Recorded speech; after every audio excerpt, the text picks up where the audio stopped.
There was a time when Norway did not exist, not as a country, not as a kingdom, not even as a shared idea. Only land, divided land, and men willing to fight over it. And in that fractured world, one man made a vow. He would not cut his hair. He would not groom it. He would not touch it. Not until every rival king had fallen. And that vow would change the North forever. In the 9th century, the region we now call Norway was a coastline under constant tension. Long, harsh, unforgiving. Power did not belong to a crown. It belonged to whoever could hold it. Small kingdoms ruled the fjords and valleys, each controlled by local chieftains, each defended through force, blood ties, and fragile alliances. Authority was personal, temporary, and always contested. No central rule, no unified law, no single loyalty, only dominance and survival.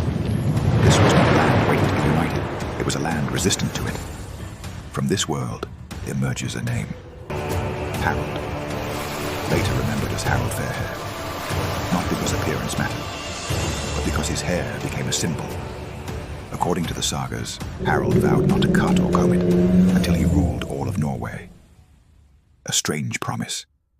But in that time, vows were not metaphors. They were commitments measured in years, in battles, in loss. And once spoken, they were not easily abandoned. Harald was not born into a united throne. He did not inherit peace. He inherited fragmentation, and he chose confrontation. What followed was not a swift campaign.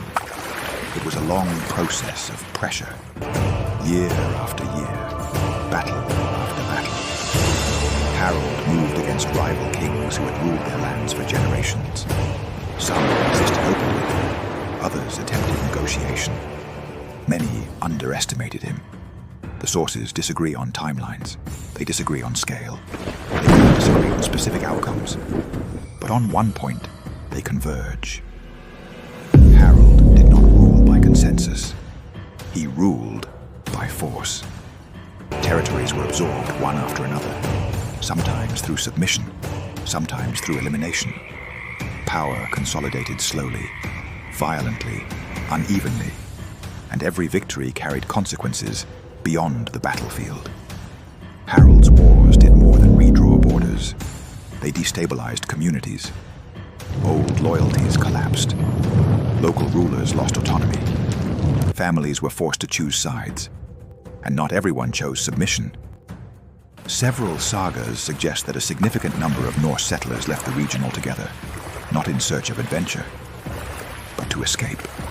To the west, across open water, toward unknown land, Iceland.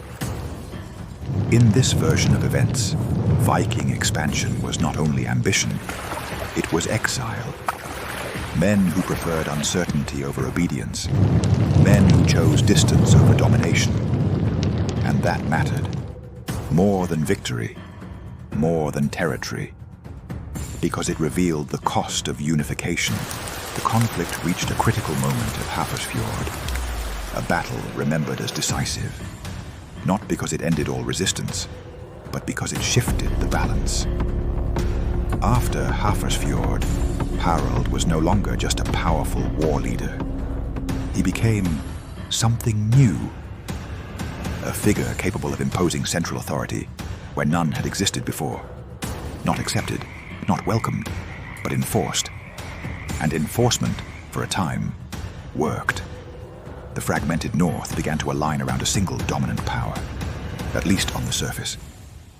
But unity achieved through force carries its own instability, because unification does not mean cohesion, and ruling does not mean control.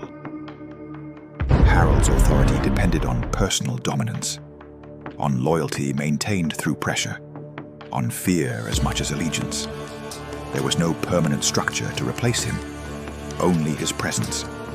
And presence, by definition, does not last.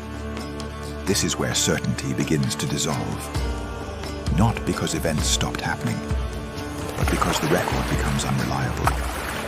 The sagas that tell Harald's story were written centuries later, not by witnesses, but by poets. by descendants, by chroniclers with political motives. Their purpose was not documentation, it was identity. Pause. Which raises difficult questions. How much of Harald's control was real?